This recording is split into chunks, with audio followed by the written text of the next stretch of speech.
मित्रों, भगवान श्री कृष्ण ने कुरुक्षेत्र की रणभूमि में गीता का अनमोल ज्ञान दिया था। इसके बारे में तो सभी जानते हैं, लेकिन क्या आप ये जानते हैं कि इसके अलावा भी भगवान श्री कृष्ण ने अर्जुन को और भी ज्ञान दिए, जिसे गर्भ गीता के नाम से जाना जाता है। अब इस गर्भ गीता में भगवान श्री कृष्ण ने अर्जुन को जन्म, पुनर्जन्म और मृत्यु के गूढ़ रहस्य बताए हैं, जिनके बारे में आज हम जानेंगे। तो आइए जानते हैं। मित्रों, महाभारत का युद्ध समाप्त होने के बाद अर्जुन और भगवान श्री कृष्ण बैठे हुए थे। तभी भगवान श्री कृष्ण बोले, हे पार्थ, क्या तुम जानते हो जो प्राणी गर्भ गीता के इस संदेश को सुनकर ध्यान पूर्वक मनन करता है, वो मनुष्य मृत्यु के बाद दोबारा जन्म नहीं लेता और जन्म मरण के चक्कर से मुक्त हो जाता है। ये सुन अर्जुन भगवान श्री कृष्ण से बोले, हे नारायण, परंतु मुझे ये समझाइए कि वे कौन से कर्म हैं जिन्हें करने से प्राणी जन्म मरण से छुटकारा पा सकता है। तब भगवान श्री कृष्ण बोले, हे धनंजय, ये जो मनुष्य है वास्तव में अंधा और मूर्ख है, जो सांसारिक चीजों से मोह करता है। मनुष्य दूसरे को देखकर ये सोचता है कि जैसी चीज उसके पास है वैसी ही मैं भी पाऊंगा, और इन्हीं चिंताओं से मनुष्य का मन भर जाता है। वो आठों पहर माया को ही मानता है और वो इन बातों के चलते बार बार जन्मता है और मृत्यु को प्राप्त होता है। भगवान श्री कृष्ण की बातें सुनकर अर्जुन उनसे फिर पूछते हैं, हे भगवान, ये मन तो मदमस्त हाथी की तरह है और तृष्णा इसकी शक्ति है, और हमारा ये मन पांचों इंद्रियों के बस में है, जो काम, क्रोध, लोभ, मोह और अहंकार है। ये सब बहुत शक्तिशाली इंद्रियां हैं। ये आप ही मुझे बताइए कि वो कौन से यत्न है जिससे मन वश में किया जा सके। तब भगवान श्री कृष्ण कहते हैं, हे अर्जुन, ये मन निश्चय ही हाथी की भांति है और तृष्णा इसकी शक्ति है। हमारा मन इंद्रियों के बस में है, जिनमें अहंकार सर्वश्रेष्ठ है। हे अर्जुन, जैसे हाथी अंकुश के बस में होता है, वैसे ही मन रूपी हाथी को बस में करने के लिए ध्यान रूपी अंकुश लगाना पड़ता है, और जो जीव अहंकार करता है उसे नरक की सजा भुगतनी पड़ती है। इसके बाद अर्जुन पुनः प्रश्न करते हैं, हे वासुदेव, के नाम के लिए वन खंडों में फिरते हैं या फिर वैरागी हो गए हैं, वो सभी धर्म का ही काम कर रहे हैं, ये कैसे जाने। अर्जुन के प्रश्नों के जवाब देते हुए भगवान श्री कृष्ण कहते हैं, हे अर्जुन, ये वो लोग हैं जो मेरे ही नाम के लिए वन में घूमते फिरते हैं और सन्यासी कहलाते हैं। इसके बाद अर्जुन पुनः कहते हैं, हे भगवान, वो कौन से पाप हैं जिससे स्त्री की मृत्यु हो जाती है, और वो कौन सा पाप है जिसके कारण औलाद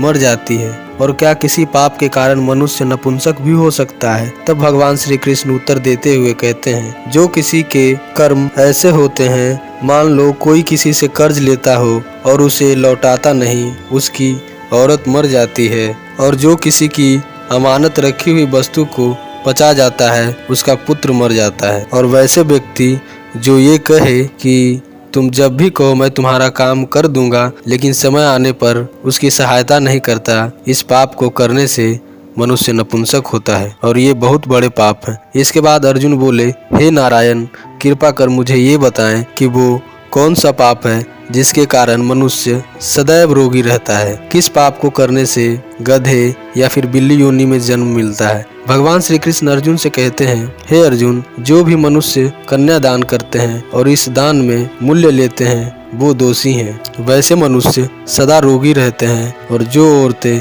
रसोई बनाकर पहले खुद भोजन करती हैं, फिर बाद में अपने परिजनों को भोजन कराती हैं, वो अगले जन्म में बिल्ली योनि में जन्म पाती हैं। वही जो मनुष्य टूटी वस्तुओं में दान करता है, उनको अगले जन्म में गुलामी करनी पड़ती है। भगवान श्री कृष्ण के मुख से ऐसी बातें सुनकर अर्जुन ने उनसे फिर पूछा, हे वासुदेव, कई मनुष्यों को आपने सोना दिया है, तो उन्होंने कौन सा पुण्य किया है, और कई मनुष्यों को आपने हाथी, घोड़ा और रथ सब दिया है, वो कौन से पुण्य करके आए हैं। भगवान श्री कृष्ण बोले, जिन्होंने स्वर्ण दान किया हो उन्हें घोड़े, हाथी मिलते हैं, और जिन्होंने अन्न दान किया हो उनका सुंदर स्वरूप होता है। जिन्होंने विद्या दान किया हो वो विद्यावान होते हैं, और जिन्होंने संतों की सेवा की हो वो पुत्रवान होते हैं। अर्जुन फिर बोले, परंतु हे वासुदेव, किसी को धन से प्रीति होती है, मतलब मोह होता है, किसी को स्त्रियों से मोह होता है, इसका क्या कारण है, समझाएं। तब भगवान श्री कृष्ण बोले, अर्जुन, धन और स्त्री सब नाश रूप है, और मेरी भक्ति का कोई नाश नहीं।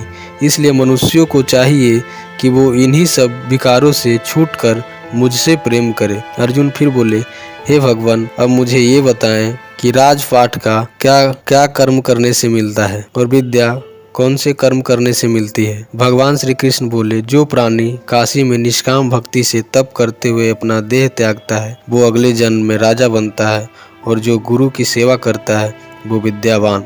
इसके अलावा अर्जुन ने फिर प्रश्न करते हुए पूछे कि हे वासुदेव, किसी को धन अचानक बिना परिश्रम के ही मिलता है, उन्होंने कौन सा पुण्य कर्म किया होता है। तब भगवान श्री कृष्ण बोले, जिन्होंने गुप्त दान दिया हो उनको अचानक ही धन प्राप्त होते हैं, और जिसने परमेश्वर का कार्य और दूसरों के कार्य संवारे हों, ऐसे मनुष्य रोगी रहते हैं, रोगी रहित रहते हैं, अर्थात रोग मुक्त रहते हैं। अर्जुन फिर बोले, हे वासुदेव, वो कौन से पाप हैं जिससे मनुष्य गूंगे या फिर कुष्ठी पैदा होते हैं। तब भगवान श्री कृष्ण ने उत्तर देते हुए बोले, जो गुरु से विद्या पढ़कर मुकर जाते हैं वो अगले जन्म में गूंगे पैदा होते हैं, और जिन्होंने गौ की हत्या की हो वो कुष्ठी होते हैं। अर्जुन ने फिर प्रश्न किए, गरीबी किस पाप को करने से मिलता है। भगवान श्री कृष्ण बोले, हे अर्जुन, जो मनुष्य स्वभाव से मलिन रहते हों वो दरिद्र होते हैं, और जो कुकर्मी ब्राह्मण जो दान देते हैं उनको खंड वायु होती है, और जो पराई स्त्री को बिना कपड़ों को देखते हैं, गुरु की पत्नी को